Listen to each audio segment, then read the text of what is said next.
Hi, good afternoon, and welcome to another Friday freebie. My name is Rebecca Zadivel, and I'm known as Rebecca Z Artist on Instagram and Facebook, also on YouTube, and you can find me on RebeccaZArtist.com. I'm coming to you today with some really great people, friends, companions, fellow arty-farty people, and we are going to just have a discussion that will hopefully cover a little bit of what we've come to learn the hard way, often about social media. And we'll be coming at it from the standpoint of a creative standpoint for those of us who are in the creative realms, how we can think about using social media to our advantage, and if we should.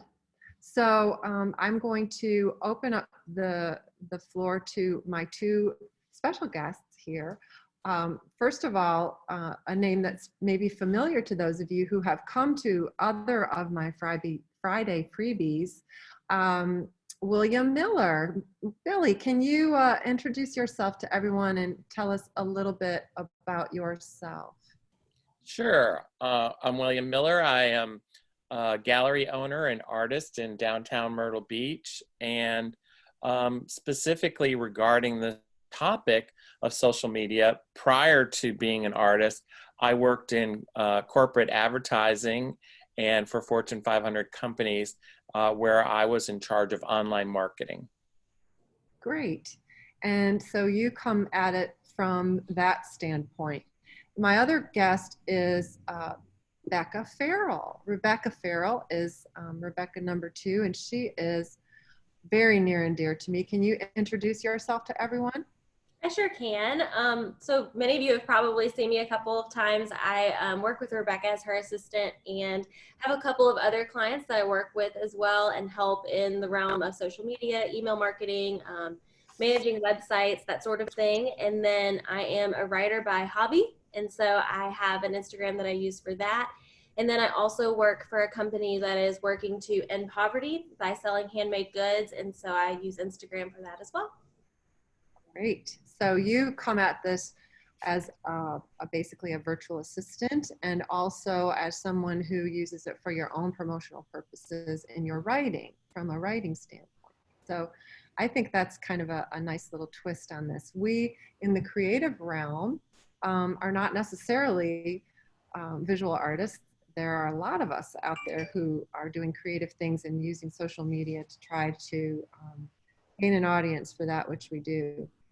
Like I said earlier, we're going to be limiting our discussion today to two of the major platforms that are out there for social media.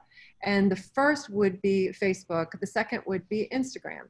So I guess I'd like to just open up with the question, should we be using Facebook? What's your opinion about that? Billy, why don't you start us off? Sure. I think the thing that's important is whatever platform you use, the question becomes, who is your audience?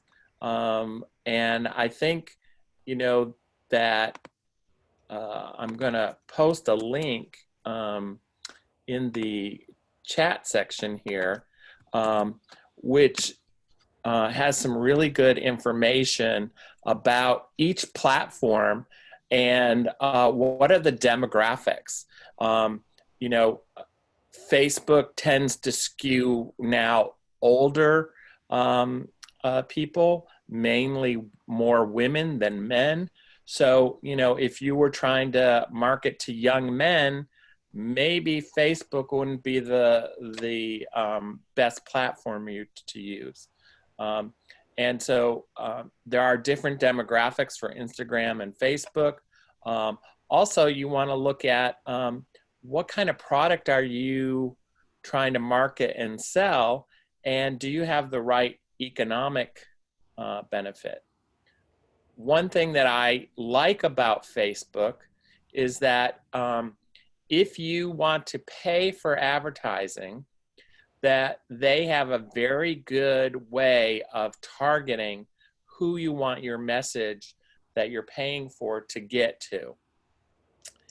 You can choose gender, you can choose age, you can choose amount of income, you can choose within, like for me, having a physical presence, I can have it just go to people who are within 5 or 10 miles of my shop, or you can, be very broad and say it goes out to everyone. So it's up to you. But again, you're paying for that message to get in front of people.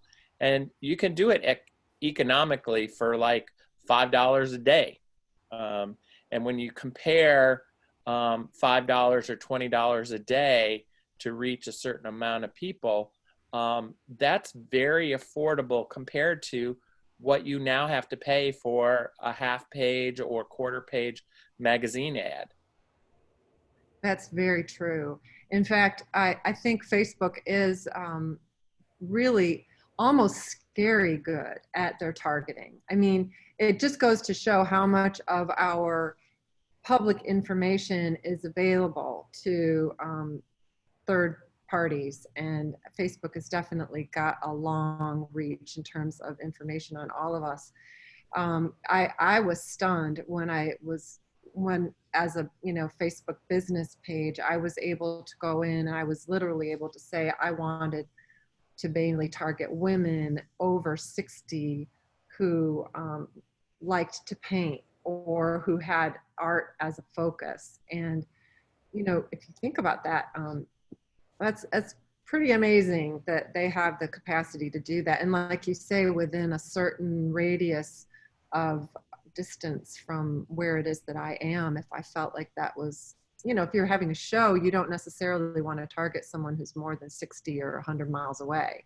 So yeah, that's a very, very good point. Who is your audience, right? I think that is so important. I know for me, my audience is, I have a few gentlemen who brave the primarily female world of art classes with me. But primarily my audience is older. And so primarily my audience is found on Facebook for that reason. Instagram does skew younger. All of our kids are not on Facebook. They're on Instagram or elsewhere. So yeah, I think those are really good points. Becca, would you have anything to add about that? Facebook, should we be using it as creatives?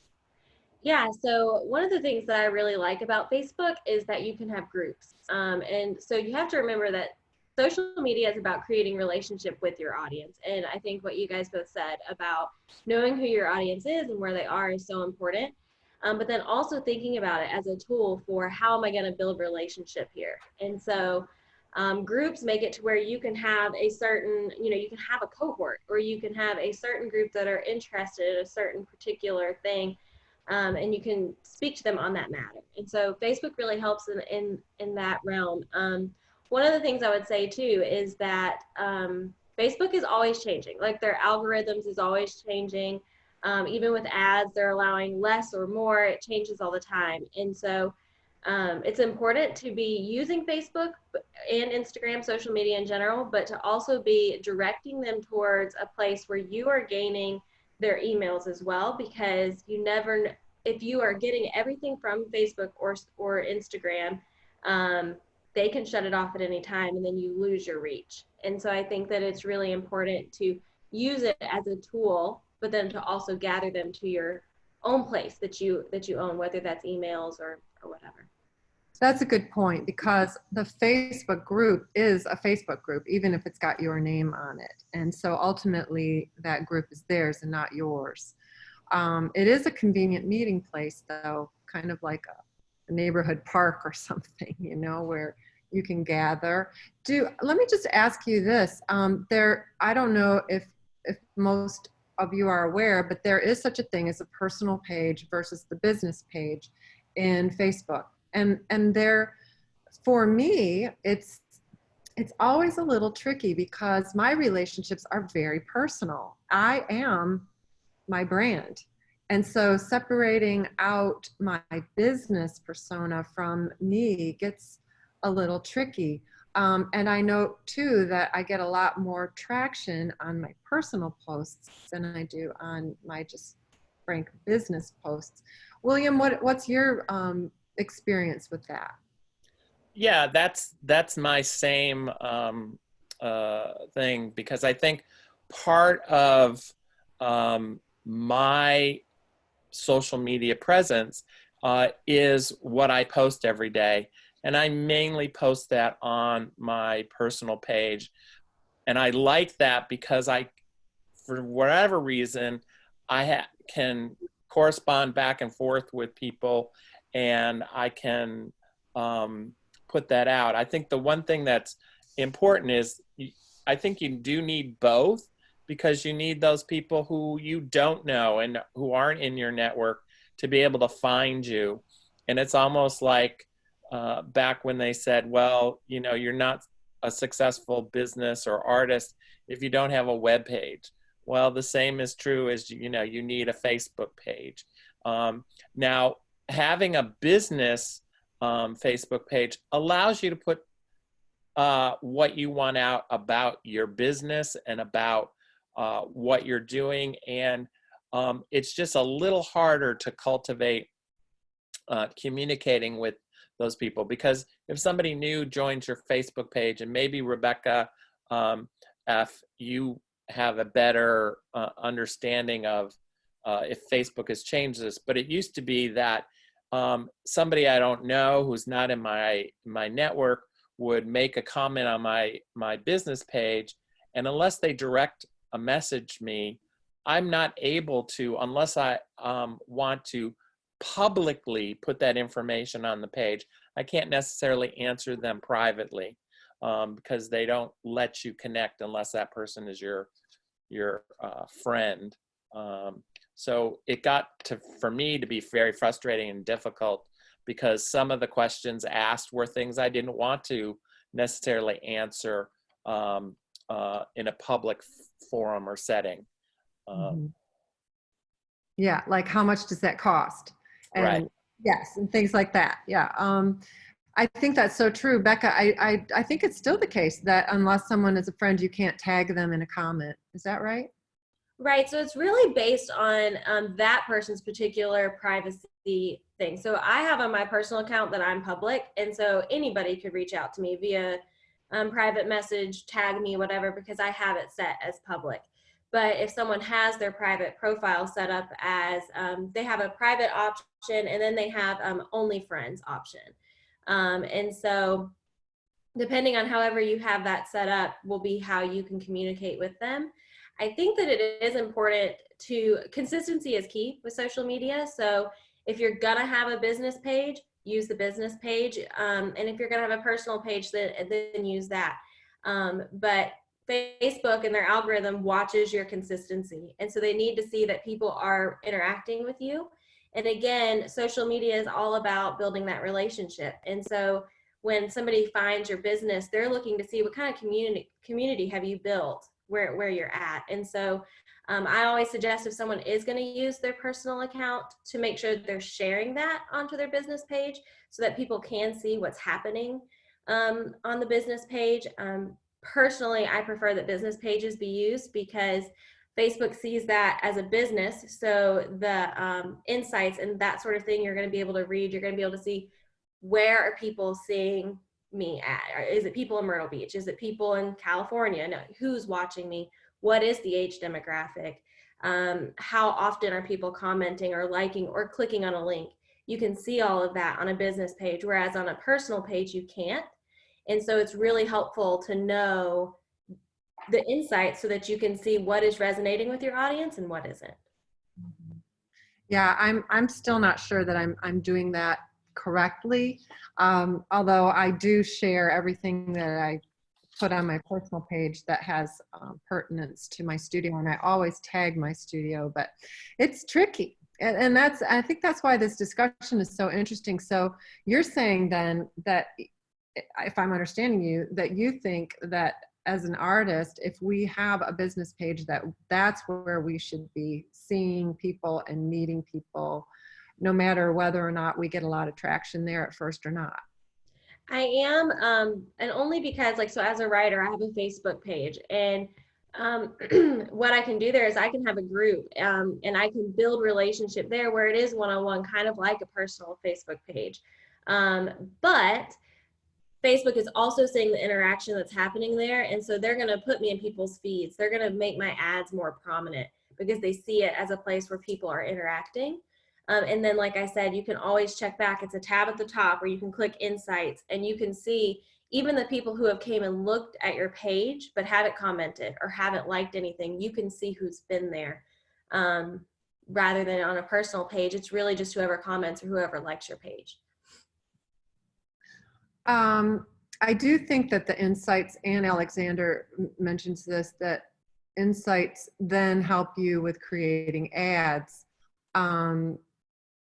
And in her business, she says Facebook only wants 20% direct business posts on the personal page. You should post on your business page and then share to your personal page. So there's another way of handling that very same thing. And that might be just good advice to all of us to be thinking about making that first post on the business page and then sharing it to the personal one. Yeah, I completely agree with that statement, just because you're allowing the people that are on your personal page to see what you're doing, but you're creating traction on your business page, which is then going to create more revenue for you. Right, right. And I guess, that's all of us as artists and creatives are looking for a greater audience for what it is that we're putting out into the world. And, whether that's writing or some sort of visual art form, I think that a bigger audience is always the goal, that's for sure. Becca, what would you say are some of the common mistakes that you see artists or creatives making when it comes to the use of Facebook? Honestly, it's the use of the personal page. It's the using their personal page, because you do have a relationship with your friends there, and it's kind of where you got started, but it's not moving into that business page to where you're seen as someone who's trying. It's also like owning your worth as well. Like, I'm not just doing this as a hobby, but I'm doing this as a business. This is a professional thing, not just a fun thing that I'm doing.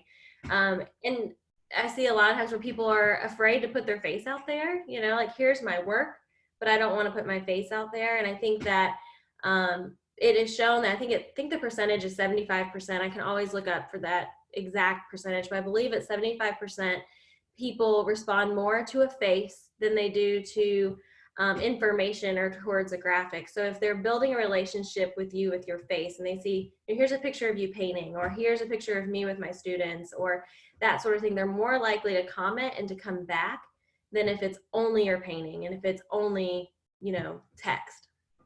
Mm-hmm. That's a good point. That's a very good point.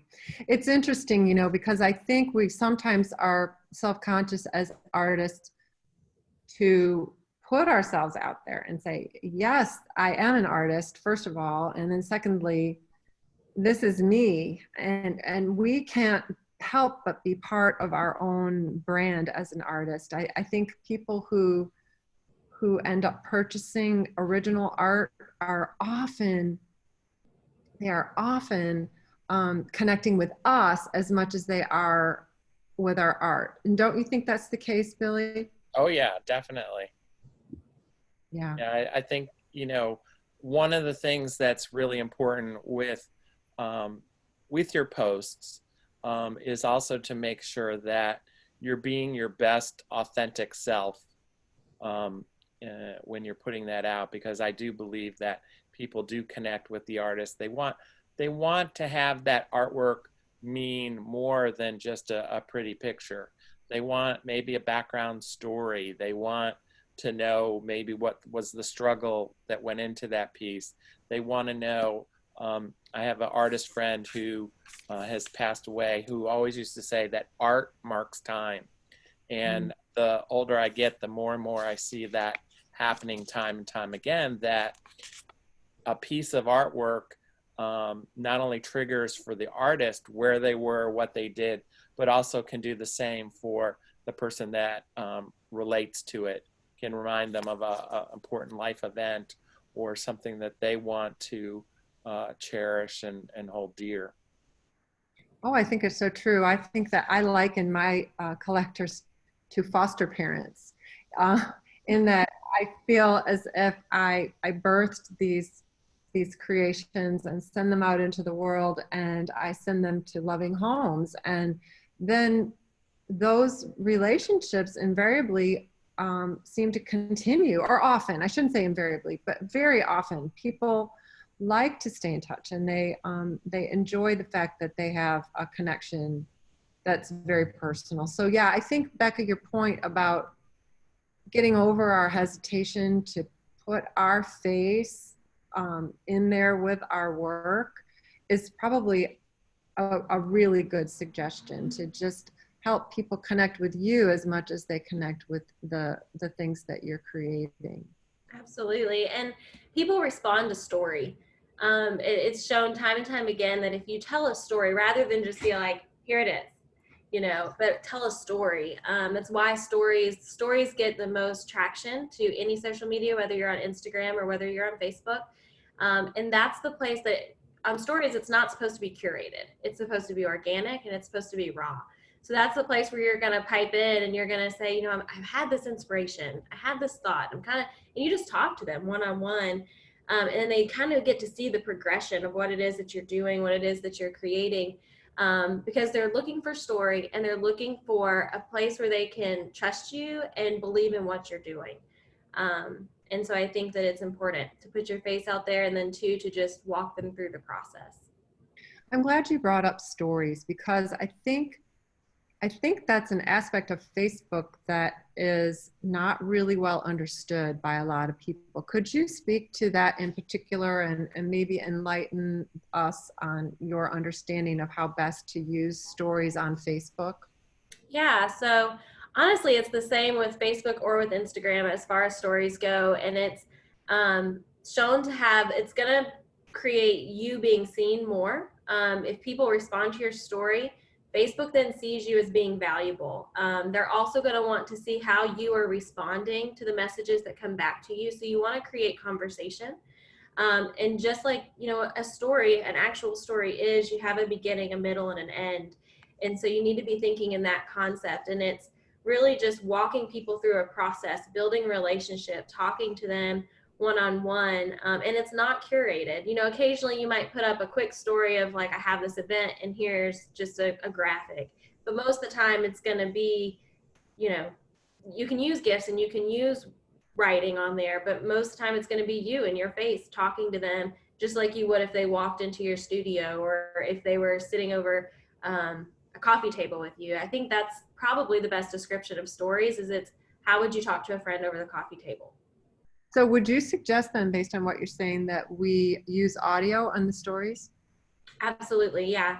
Video is the most gets the most responses. So if they feel like you have spoken to them and you have interacted with them, and then, you know, they have, after you have your conversation with them, they have different options where you can do a poll or you can do a question. And you can put in there, ask me anything. Or, you know, I did one the other day about gratitude, and I put on there, what are you grateful for? And people love to, like, because I had shared my experience with gratitude and getting myself out of the slump of what is quarantine, and, you know, and shared those things. And then I got like 6 different people are like, oh my gosh, I'm grateful for this and I'm grateful for that. And creating that conversation of back and forth is really helpful. So Facebook then also does the story thing. Would you suggest that your Facebook story be different or the same as the one on Instagram? So I actually would say that your Facebook content and your Instagram content need to be different. Reason being is that you're going to have people that are following you on both, and you want them to feel as though they're getting value from either one. But what I'll do a lot of times is I will recycle my content. And so I will kind of create an editorial for the week of, on Instagram, this is what I'm going to talk about. And then I will use similar content the next week on Facebook. So that way I'm not recreating the wheel always, but they're not going to go to my Facebook page and find the exact same thing that's on my Instagram. That's interesting. Because I'm lazy that way. I just do it once, and I feel like I spend so much time trying to even do that one post that sometimes I just get lazy about that. How would you, let's talk a little bit about, before we jump into like time saving measures, how would you, how about we talk about Instagram? The age demographic there is generally younger. We've already touched on that. What else is different about Instagram, Becca? So Facebook is very much about building a community. You know, it was originally created to allow there to be a place where you can connect with other people, right? And so it's not as curated. Whereas Instagram on the feed, people are looking for beauty. That's what they're looking for. I agree with you. The age demographic is different on Instagram than it is in Facebook. But then it's interesting too, because for creatives, we want to put our beauty out, you know, onto Instagram. And so I would say that your feed on Instagram, they're looking for what is pleasing to the eye aesthetically. And then they also want something pretty in the post, something that is inspirational. Whereas with Facebook, it's more of a status update. Whereas with Instagram, it's let me inspire you. Yeah, I think it's meant, and I just think it's just meant for visual artists, or for written artists to present their material, but with a visual component attached to it. I think the quality of photos is super important, and we can't overlook the fact that the format has to be different. On Instagram, it has to be a square, and whereas on Facebook, you've got a little bit more flexibility with the shape and orientation of your image. Billy, what would you say? What would you have to say about Instagram? What would you want people to be thinking about? Well, I agree. It's much more a visual image, because that's what kind of you get hit with first. One of the things that I think, and you know, this just might be my own use as opposed to any kind of factual information, but for me, Instagram is all about hashtags. And you know, you can go on to the site and you can search any kind of hashtags, and you can find so many people that have used that hashtag and what they've posted, and you can then decide if you want to follow them. And so for me right now, I'm doing on my Instagram, my story is daily is the quarantine painting that I'm doing. And so I have hashtag quarantine painting as one of the hashtags that's in every post when I post either a detail or the full painting, and how it's progressing over the last 48 days. So for me, that's my hook, that's my story, that's what I'm promoting, and that's how I'm reaching out to my Instagram followers. And Becca, I am a lazy person too, because I do use the ability where if you post on Instagram, you can click and I can post to Tumblr, I can post to Twitter, I can post to Facebook and send the same post. But I do try to go to my Facebook posts of that and add a different content in the comments, or sometimes I'll even edit the post just slightly differently. Yeah, I think that's perfect. And too, I always say to social media, to follow the fun. There's so much that you can do. Like you could get caught up in the weeds for days with social media. And so do what is fun. When it becomes overwhelming, you're not building a relationship anymore, and they're going to pick up on that. And so that function where you can say post to Facebook is super helpful. Best practices are to change it a little bit so that they feel like they're getting different content. But I also do the lazy share here whenever I need to. So. Yeah, I think for those who are not aware, I'm glad you explained what hashtags do. They basically create a tag for your post that if somebody searches it, they can find your post among similar posts, conceivably, that have application to that same term. So that's the reason you might put a hashtag. I note that some people on Instagram put their hashtags in a comment. Some people put it in the body of their post. What would you suggest as best practice, Becca? So with hashtags, when they first were created, they were created to bring you in front of a person that was, it was almost like thinking of it as a Google search. So when they first came out, you put hashtags so that people could find you according to a topic. But it got to where it was really abused. And so people would just put hundreds of hashtags in their posts so that people would see them. So now it doesn't work as well as far as that sort of like Google search idea. What I'll do with hashtags is I will put between 6 and 9 hashtags is what I will put in mine. Because I don't have a huge following right now. My writer page is very, very new and fresh. And so I will kind of limit it between the tags that have been used about 200,000 times or less. Reason being that those tags that have been used by 500 million people, I'm not going to be the first seen on those things because I don't have the following for it. But what I will also use tags for is I will go to the tags that are similar to what I would be tagging. And I will go and comment, but I comment authentically to people who are also using those tags. So I will find another writer or someone who's used that same tag, and if they have posted something that moves me, then I'll authentically comment back. And that a lot of times will bring people to my page.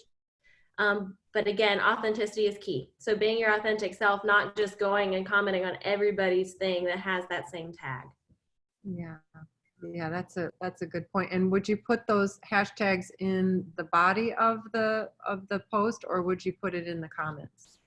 Yeah, so I would put it in the body of the post. That's what I generally do. Typically in the comments, that it kind of depends, like people's different style of social media. A lot of times they will put it into the comments because there wasn't enough space in their comment section, in the post section. Yeah, there is a limitation to the number of characters that you can put into a Instagram post. I'm not sure I don't know if Facebook limits it, but.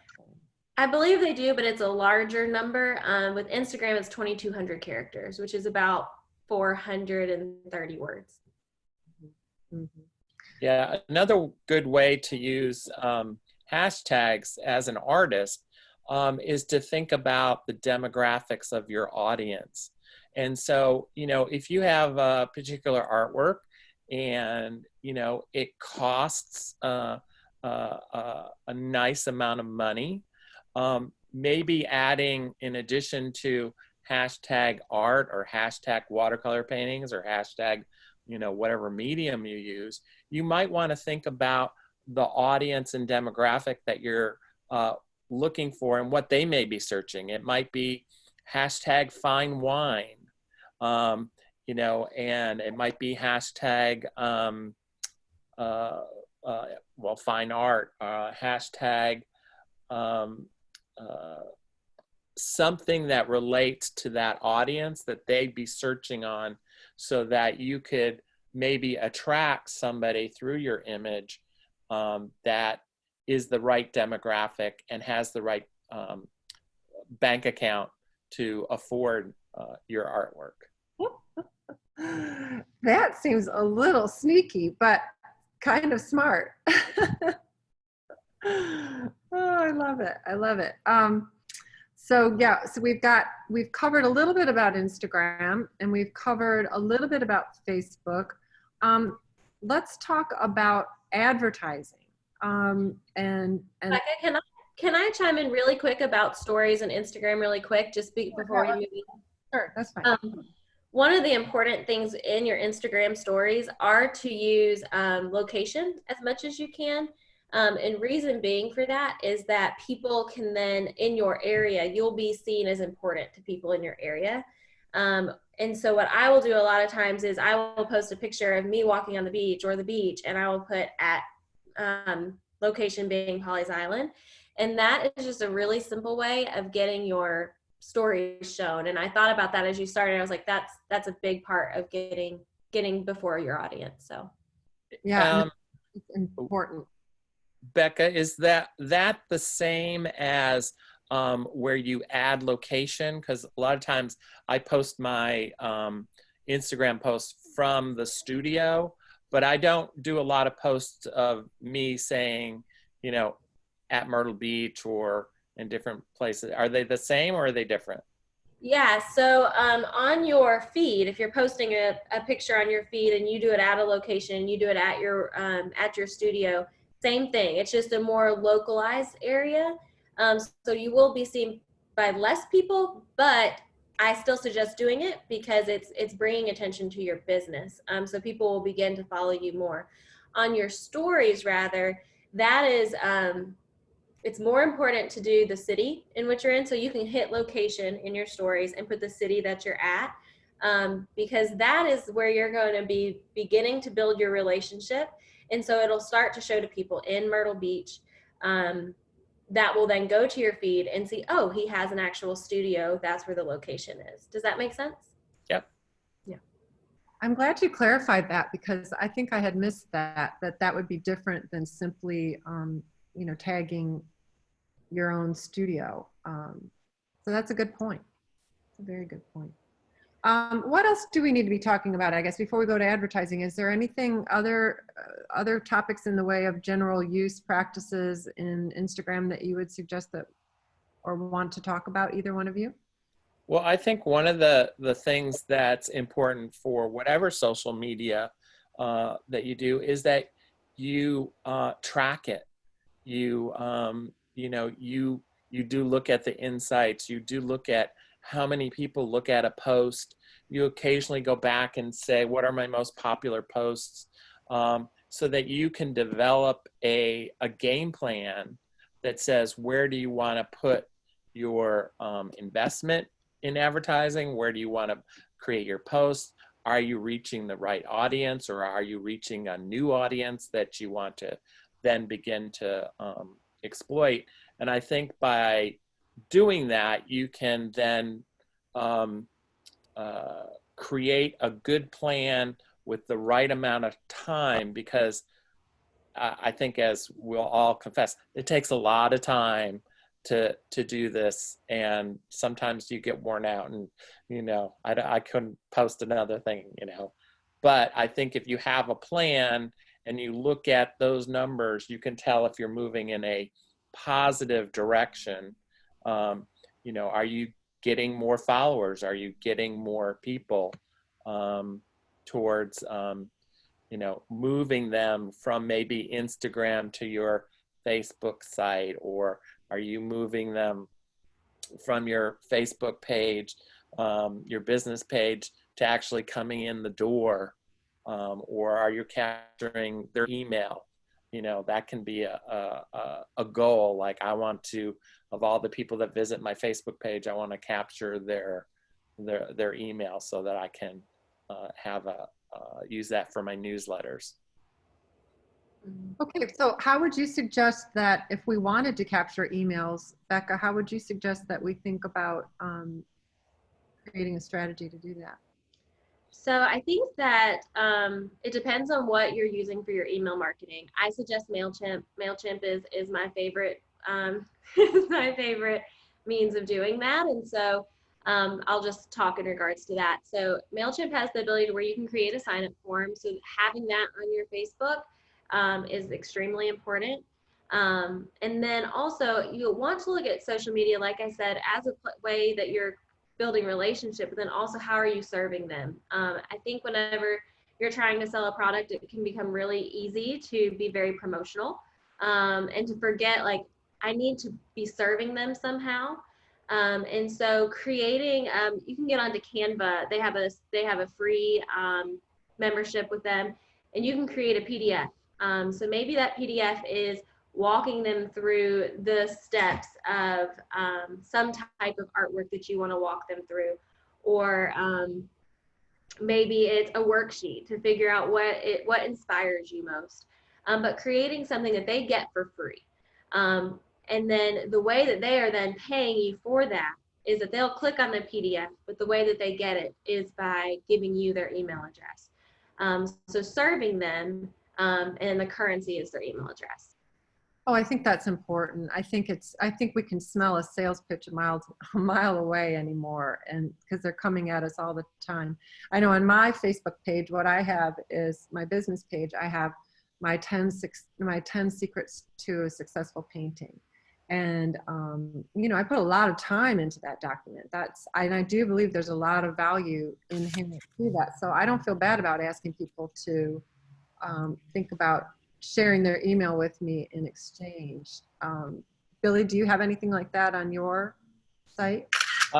No, but I have been, for my quarantine painting Instagram, I currently am asking people to share their email and mailing address with me in exchange for getting a piece of free art once that's done. So I do that, but I do have the link on the website that if somebody wants to sign up for my newsletters, they can go on there, and that automatically populates from my website to my MailChimp. Another thing that I would say is that it is to kind of think of it as a click funnel. I don't know if you guys, or a sales funnel, but you have that initial contact with them where you're going to be just meeting them. You're going to be sharing your story. You're going to be sharing what you're doing. They may message you on your story and you message back. And then you're going to have, hey, I have this freebie. I think it'll serve you and it'll serve you well. And maybe that freebie speaks to something you're also offering as a promotion. So, Rebecca said she has the 10 steps to being an artist. Well, she may have a class that's coming up. And once she sends that to them, she can reach out to them and say, hey, if you enjoyed that, I also have this class. And so having those steps and those tiers of how you're always having a plan for how are you going to help them buy into your brand even further. So what are the steps, and telling them what the steps are. That's important. Yeah, those are good points. I think let's back up. We're getting a little esoteric, I guess, but still practical. I'd like to be ultra practical and say, what are some ways that people can take an image that they have of their artwork and reformat it to fit the story format, which is long and skinny, and the Facebook format, which might be long as a landscape, and then Instagram, which of course is just a square. I know for me, since I'm not super techie, I don't have a lot of Photoshop skills, but I have an app on my iPhone called SquareFit, and SquareFit has some really neat functionalities where it can take your landscape or vertical portrait and superimpose it on a square composition, so that when you save that image to your phone, it's as a square. And you can manipulate the color of the background to have it be something that complements your painting. You can even have it echo elements of your painting, and you can superimpose words, even somewhat transparently. So if you wanted to impose a watermark or something of that sort, it's kind of a one-stop little app, this SquareFit. And I know that Becca, you use Canva a lot for your photo manipulations. Can you speak to that? I can. Can I share my screen? Sure. Okay, so I use Canva, and I do have the paid version, but they have a very robust free version that is available, and it honestly has all of the same things you're going to see here. The only thing that's different is the different effects and the different editing tools. But the great thing about them is they have all of these options, and you can tell them what you're wanting to create. Are you doing a Facebook post? Are you doing a Facebook cover? Is it an Instagram post? They have story options, and you can click here too, and there's even more.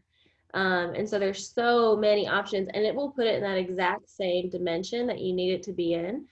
So let's say if I was going to do a Facebook post, then I would click that.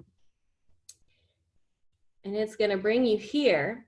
And it's going to put it into that dimension as you're creating that Facebook post here. So you can do it from a blank area and you can add all of these things. Or they also have templates that you can choose from that will help you make it look more aesthetically pleasing. And then there are also, so let's say that I uploaded a photo. There are effects that you can put into it. Now, like I said, some of these are paid effects. Some of them are not. But there's also filters that you can use. You can make it larger if you would like. You can impose text. But it's really nice because it has that ability for you to tell it what it is that you want it to do, and it's going to make it that perfect size. That's a computer app, correct? That's not a phone app. It's either. They have them for both. Oh, they have it for both? Okay. Yep. That's interesting. Yeah, it really is robust. And I think you're right. The free version of that is very good too. Mm-hmm.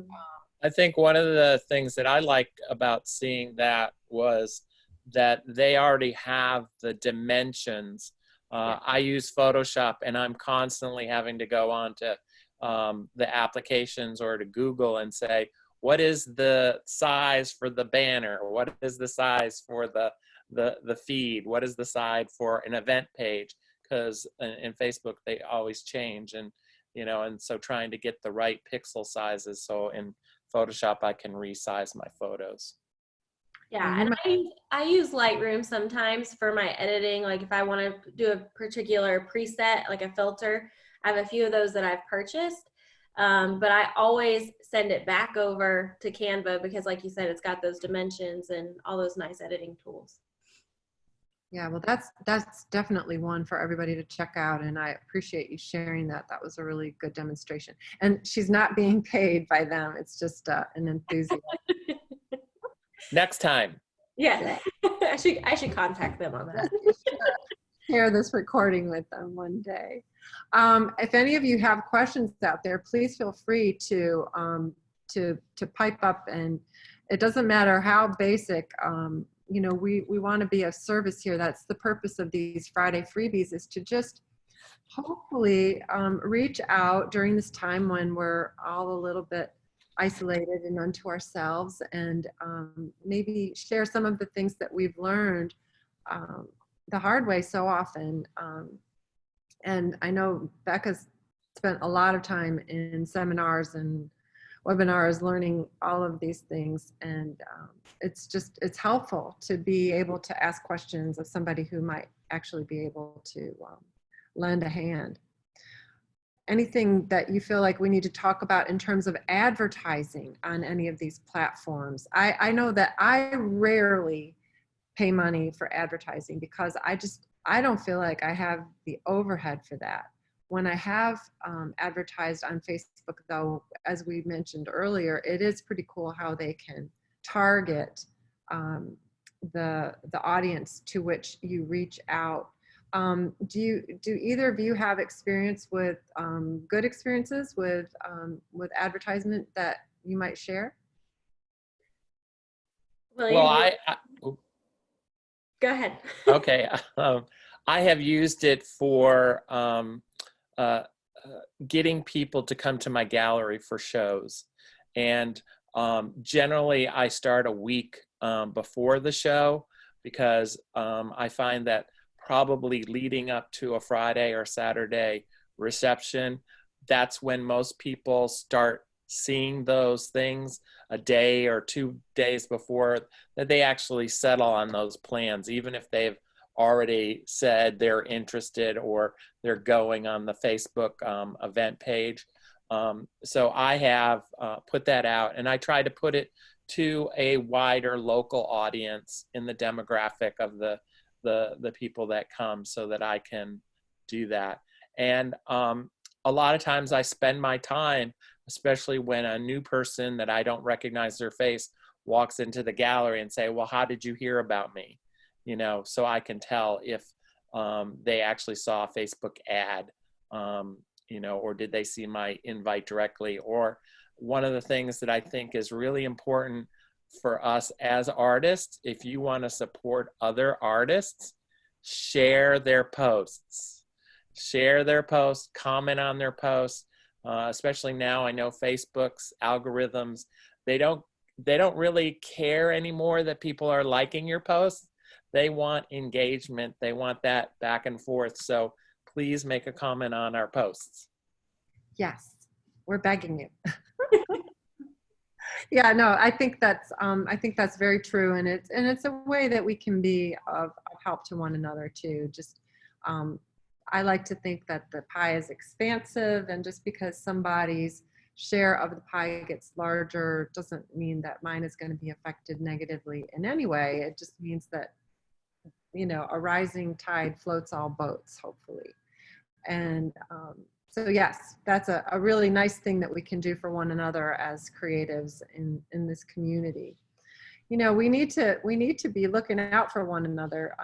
It's a cold, harsh world out there sometimes for us in the creative realm, and being able to reach people and connect with them and help them know more about us as artists and creatives is often difficult. And I do believe that social media is a wonderful way to go. Let's just close with this idea of how effective is it? Let's share, you know, what has social media done for you in your art creative business? Billy, why don't you start out commenting on that? Well, I think, you know, I go back to when I first decided to be a full-time artist, and I was laid off from my corporate job where I had been doing internal graphics and online marketing for an oil and gas company. And one of the things I learned was all the things I was doing for corporations, I could now do for myself. And so, you know, it's an affordable way as you're starting out, even without doing any kind of advertising, to reach out and meet people. And, you know, you start with your inner circle of friends, and then you grow that to people that are friends of friends. And then you grow that to people you don't know, and hopefully you grow it to their friends, and they become champions for your work. So for me, the success has been in reaching out and sharing my process, what I'm going through, how the business is doing, how the art business is, how I'm creating, the things that influence me, the artists that influence me. And I think the more I share, the more authentic I am, and hopefully that brings the right energy, positive energy, and also people to my artwork. It's been a wonderful thing for me too. You know, I like to think of, I think when I went into teaching and into painting, I really had this goal in mind of helping people to connect to their creative centers, and that in doing so, their lives would be enriched. And I firmly believe it. That has never changed. And I try to make sure that all of my social media posts sort of speak to that idea, because I think it's so true. So, you know, I'm constantly posting things that inspire me, words that I hope will inspire others, photos that will hopefully, you know, support that sort of message. And I'm offering opportunities for people to engage and to grow their creativity in order to hopefully improve their lives. I mean, bottom line, that is how I think, and that is the goal for all my social media posts. So I know that that has been an effective message for me. I see it. I see people finding me. I see people coming to classes. I see people purchasing my artwork based on the social media stuff that I'm doing. So if you are an artist out there and you have hesitated, I would just encourage you to just, you know, find your voice and try to use social media as a platform to trumpet that voice. Becca, do you have anything to add? Yeah, I would say, personally, what I have seen is it's been a great avenue to connect with my readers, to actually find, what is it that is resonating with them. I look at my writing as a way to serve them. And so it's been a great way for me to get a litmus test of what is the best way to serve them. Professionally, on a business level, I have a client that had a business Facebook page, but it was kind of just sitting, it was kind of just hanging out. Not much was being done. And over the course of the last year, their viewership has grown by 125% just by being consistent and being active. Their retention, that's another thing we didn't get to talk about, but again, by building that relationship, you're going to build your retention. People are going to feel like they're friends with you, and they're going to feel like they connect with your brand, so they stay longer. So their retention grew by 30% within that year. And social media was their most reported referral point. When they asked, how did you hear about us? It was social media. And so I think that, it's something that as creatives and as business owners, because if you're an artist, that's what you are. You're a creative entrepreneur, and I think that as business owners, we have to realize that this is the new way of how people are finding and connecting with businesses and people. Yeah, we're very fortunate actually to be in an era where the ability to connect and reach our audience doesn't require a gallery, doesn't require a newspaper ad. We have that direct channel to our potential clients, and so I think it really is a fortunate time.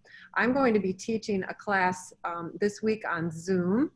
For those of you who are Zoom comfortable and who might be interested, I'm going to be teaching a class on these playful poppies, and we'll be painting in watercolor and having a 3-hour class on Wednesday on Zoom. So if that's at all of interest to you, I would welcome your participation. We have fun.